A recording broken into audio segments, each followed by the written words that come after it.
সে যখন তার মাথা নিচু করে থাকে, অর্থাৎ তার ঠোঁট দুটা তার গুঁড়া বেডের উপরে ঠেসে রাখে আর পিছন সাইড উঁচু করে রাখে।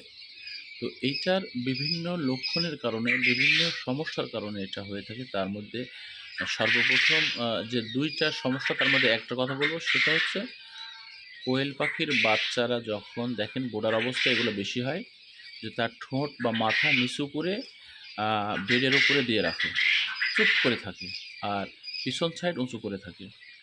এটা আপনার পাখির কলিজার সমস্যা হয়ে যায়। যখন পাখির কলিজার সমস্যা হয়ে যায় তখন এটি হয়।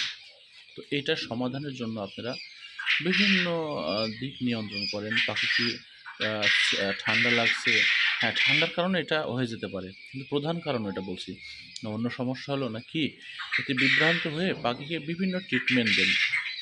ভুল ট্রিটমেন্ট দেওয়ার কারণে অনেকেই তো জানে না যে আসলে তার কলিজা ঠিক রাখার জন্য কোন মেডিসিনটা দেওয়া দরকার। বিভিন্ন ট্রিটমেন্ট দেওয়ার কারণে ওই পাখিটার সুস্থ দিকে আগাইতো না, বরঞ্চ ওই পাখিটা আরও নষ্ট হয়ে যায়, যেহেতু আপনি সঠিক ট্রিটমেন্টটা তার দেননি। বিধায় আপনি সর্বপ্রথমে এই কাজ যদি হয়ে থাকে, আপনার পাখি সর্বপ্রথমে যেটা করবেন সেটা হচ্ছে লিভার টনিক এবং টক্সিন একসঙ্গে মিক্স করে পাখিকে সেবন করাবেন।